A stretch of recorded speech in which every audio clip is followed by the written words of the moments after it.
Hi guys, Telugu మాట్లాడేందరికి నమస్కారం. నేను మీ Dubai backpacker. I'm back with very interesting video. ఒకటి కాదు రెండు కాదు, ఆల్మోస్ట్ 14 years ముందు నేను బృందావనం మూవీకి అయితే వెళ్ళాను అనమాట.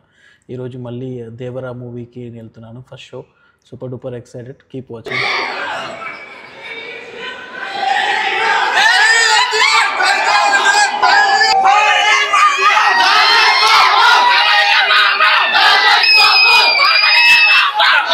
ఫ్యాన్స్ ఎలా ఉంటున్నారన్నమాట, వాళ్ళని తెలుసుకుంటా వాళ్ళ ఎక్స్పెక్టేషన్ ఎలా ఉండబోతుంది. అయితే అలా పెద్ద ఫ్యాన్ అనుకుంటా. ఒకసారి టీషర్ట్ చూపించిపోయా. టీషర్ట్ వచ్చాడు. అసలు ఎలా ఉండబోతుంది మూవీ? మూవీ అయితే ఆసం అన్న, చూడక్కర్లేదు. మాకు మా ఓడు ఉంటే సరిపోద్ది అంతే. సినిమా ఎలా ఉన్నా మాకు సంబంధం లేదు.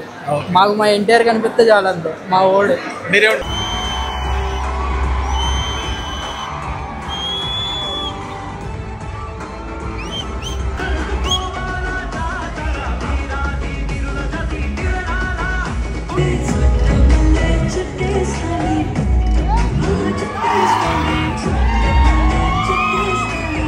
సో గైస్, ఇప్పుడు conclusion time.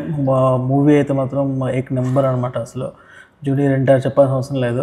Mass mass mass full mass అనమాట. మూవీ అయితే పిక్యులేషన్ కానివ్వండి, అండ్ జాహ్నవి కపూర్ని కూడా చాలా బాగా అయితే చూపించారు. అండ్ ఏ విధంగా అయితే బాహుబలిలో ఒక ట్విస్ట్ అయితే ఉందో, అదేవిధంగా ఇందులో కూడా ఒక ట్విస్ట్ ఉందన్నమాట. మూవీ అయితే తప్పకుండా చూడండి. ఆ ట్విస్ట్ ఏంటో మీకు తెలుస్తుంది.